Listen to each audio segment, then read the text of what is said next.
Hello po mga kababayan dyan sa Saskatoon. This is Jaya and I would love to invite all of you, your whole family, to come and watch Jaya Time of the Year. This is going to be on November 24, Saskatoon, sa TCU Place. TCU Place. So for ticket details, just call Jabs Trinidad at 306-715-4528. This is brought to you by Trinity 88 Productions. At sa lahat po ng ating mga sponsors and partners for the concert, maraming salamat po. And this is a concert for cause.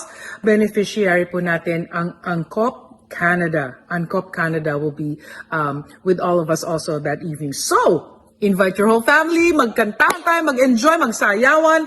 November 24, TCU Place, Saskatoon. I will see you very, very soon. Mwah! God bless you. Yan mga kamamaw. Hindi na good morning, good evening sa inyo ngayon mga kamamaw yan. Nakaabang na yung mga alaga natin dahil nagugutom na sila mga kamamaw. Yan o, nagugutom na kayo. O, papait ko na kayo. Yan. Ayun nga pala mga kamamaw, may nag-comment pala sa ating vlog kahapon. Yan. Babasahin natin sa kanya, babasahin natin mamaya. At syempre, magpapasalamat din tayo mga kamamaw doon sa nag-comment na yun. Although kung sa paningin ng iba is pangit yung way ng salita pero para sa akin, may natutunan ako doon. Hindi naman tayo mga kamamaw, sabi ko sa inyo, baguhan lang din tayo sa pag-breeding ng mga aso. So, yung mga nagko-comment na yun, nagpapasalamat ako sa inyo dahil nagkakaroon kayo ng oras para magbigay kayo ng komento doon sa YouTube channel natin at maisi-share natin sa mga aspiring breeder. Ayan.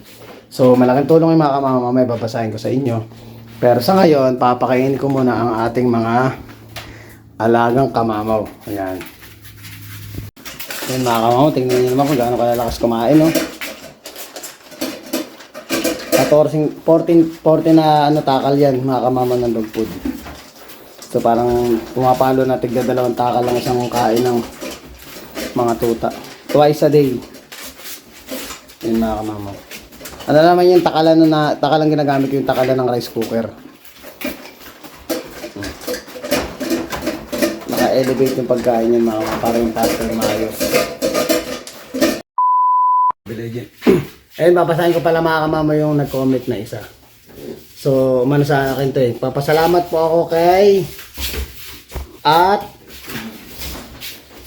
at Samurai Bulldogs 54541. Salamat po. At nag-comment kayo. Ito ang sinabi niya. Ano itsura niyang Rocco na yan? Yung logic na may malakas bumato, hindi na ako naniniwala through my experience. More on complementary yan tol. Pag maganda yung dalawang parents, doon mo makikita yung magandang puppy. Ayun, napakaganda po ng comment nyo ito. Nagpapasalamat ako. Kumbaga ako kasi bago lang din ako. Natututo din ako sa mga pinapayo sa akin ng mga matatagal. Katulad nito, sobra sa akin. Nagpapasalamat po ako sa comment nyo ito. Alam ko po hindi lang ako ang matututo sa sinabi nyo, pati yung mga nanonood sa atin. Ayan mga kamamo. Kaya sana po at Samurai Bulldogs, pag may time kayo at napanood nyo yung video ko at may mga bagay kayo na gustong i-share, i-comment nyo lang po sa comment box natin. Maraming salamat po. Yan pala, tinatanong nyo po kasi dito kung ano ang itsura ng Rocco na yan. Ito po, yan po ang itsura ni Rocco. Yan. At meron din siyang anak si Brim at saka si Colosal. Para sa akin kasi mga kamamaw, mga pogi yan eh. Ayan si Colosal at ayan si Brim. Yan mga kamamaw, hindi yung bulipedex ni Brim. Makikita mo anak siya ni Rocco. Yan niya. Yun mga kamamaw, diba? Ang ganda. Inang inaano lang natin mga kamamaw. Kanya-kanya talaga. Kanya-kanya talaga tayo ng kung ano yung gusto nating gawin pag bumili tayo ng American Bully. Kumbaga, kanya-kanya tayo ng visualization at the same time yung vision. Kung paano tayo magsisimula, magsisimula ng breeding natin. Pero syempre maganda talaga mga kamamaw. Kung magsisimula kayo is mas maganda talaga mag-research na agad kayo. I-advance nyo na yung research nyo bago kayo kumuha. Kaysa dumating kayo sa point na kumuha kayo ng isa tapos parang darating ka sa point na parang ay hindi pa pala ito yung gusto ko. Pero syempre part pa rin talaga yun ng mga baguhan. Katulad ko na experience ko rin siya. So ngayon habang tumatagal, mas maganda talaga na kung magre-research ka, makukuha mo agad o sisimulan mo agad yung bloodline na gusto mong simulan pagdating sa pagbe-breed ng American Bully. So ngayon nakasama ko si Legend, mga kamamaw. Yung parents po ni Legend, yung parehas na pegs ni Legend is mag-blood. Yan. Yung daddy ni Legend na si Jose is apo ni dito. Parang apo ni paano nito, nakalimutan kasi nila, isipin natin mga kamamaw, medyo na ano tayo, Casablanca. Ayun, si Casablanca ay anak ni Magu. Yung mga kamamaw, kaya magaganda rin ang page nito ni Legend. Siyempre solid. Magaganda rin talaga mga kamamaw kung nagsisimula kayo at talagang may budget ka naman talaga, solid na papi na kunin mo mga kamamaw, dahil matagal din ang style ng breeding. Pag bumili ka ng tuta, aabot din yan, maingay na tayo mga alaga naglalaro. Pag magbibreed tayo ng aso, is tumatagal na 2 years bago mo simulan yung breeding, lalo pag sa babae. Kasi sa lalaki, 16 months siguro, I'm not sure if I'm not mistaken, 16 months, pwede na siyang ano mo siya sa stud. Yan, di ba?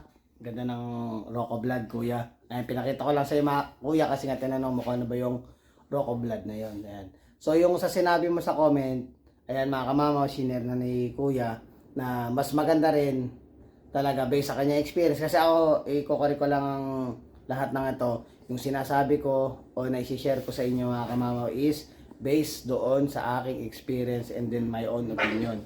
Nasa inyo naman yun mga kamamaw, kung sa tingin nyo susundin yung sinabi ko, hindi, okay lang, oo, hindi, okay lang naman. Ang sa akin, sinishare ko lang yung na-experience ko, katulad ni Kuya, nag-share siya ng experience niya.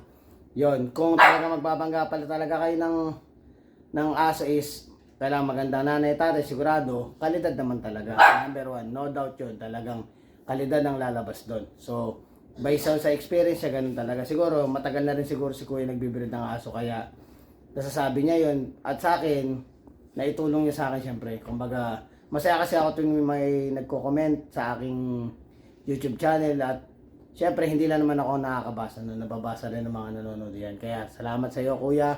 Sana huwag ka magsawang magbigay ng komento sa ating sa ating vlog. Maraming salamat ulit. One day later. Yan mga kamamaw, good morning. Papadala ko na pala yung sombrero ni Emmanuel Orisa. Saka sakto mga kamamaw, si Emmanuel Orisa nasa ABKC show sa Oshawa, Ontario, sa GTA Bully Takeover. Ayun, so naghingi tayo ng konting video mga kamamaw. Papakita natin, sama natin dito sa vlog. Pakita natin si Coach Denmark, nandun siya. Pasok muna ako sa loob mga kamamaw, padala ko lang muna tong sombrero niya kamamaw, cap. Tayo na lang tayong konti, sarado pa 1 PM daw magbubukas. So yun nga mga kamamaw, tuloy natin yung kasama ko si Legend sa sasakyan. Yun, makakapanood tayo ng konting American Bully show. Medyo nakakamiss din mga kamamaw kasi hindi rin tayo nakapunta ngayon kasi malayo din. Ito yung bandang Ontario or mga Toronto, hindi nakakapunta si kamamaw Sama ko si Legend sa sasakyan. Yun nga di ba?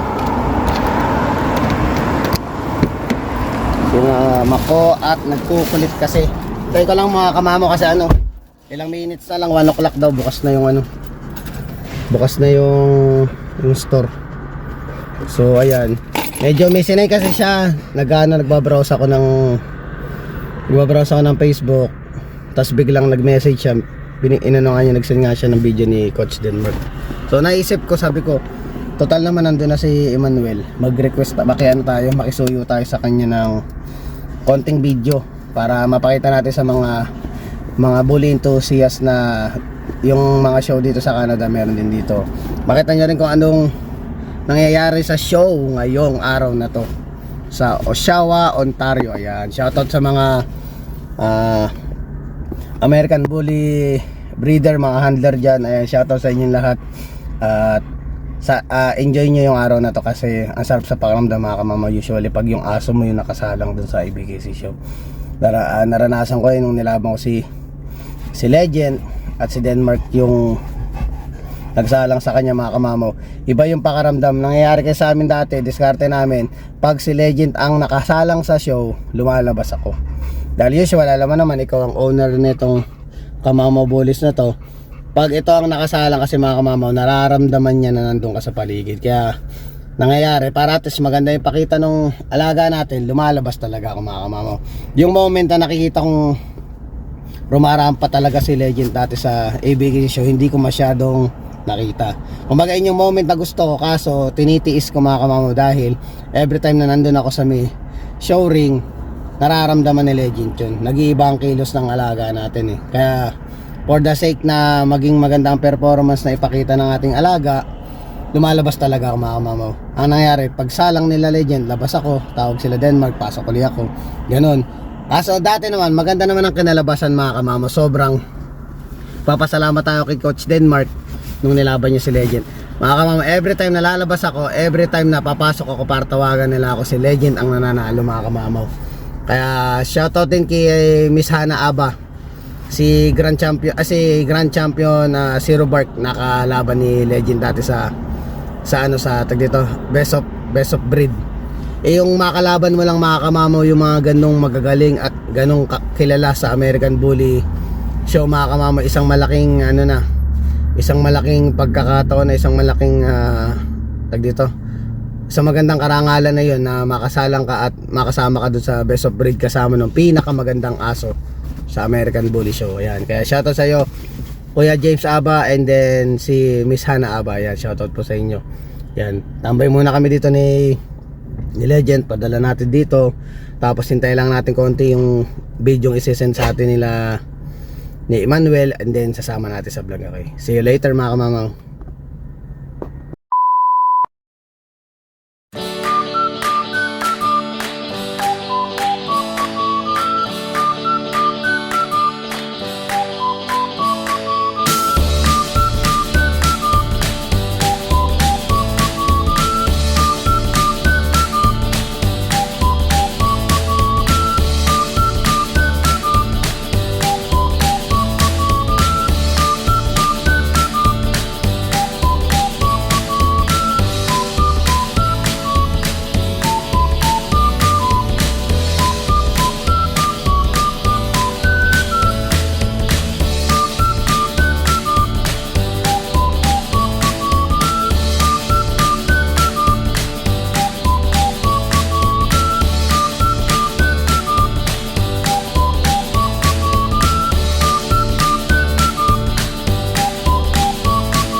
ayan mga kamamaw, nakita niyo yung video, di ba? Sobrang nakaka-excite mga kamamaw, lalo na pag ano talaga, yung mahilig ka talaga sa ABKC show, makakita ka ng ganun. Kasi katulad dito sa Canada mga kamamaw, hindi madalas katulad sa Pinas na halos parang linggo-linggo may ABKC show. Dito parang minsan every 6 months, every 1 year pa nga minsan. Kaya pag yung namimiss mo yung ganun pagkakataon mga kamamaw, parang ano, parang ting makakita ka na nag-show, parang na-excite ka na, sana next time kasama ka, ganun yung mga kamamaw. So salamat Emmanuel Orisa. Ayan, napadala ko na rin yung sombrero mga kamamaw, isisend ko na lang sa iyo yung serial number. Ay maraming salamat. Sobrang nagpapasalamat ako Emmanuel dahil nabigyan mo ako ng kopya ng video ng ABKC show. Ayan mga kamamaw. So hanggang dito na lang ang vlog natin mga kamamaw. Please don't forget to like, share, subscribe and hit the notification bell for more updates of my video. See you mga kamamaw. 23:39. Yeah, this one.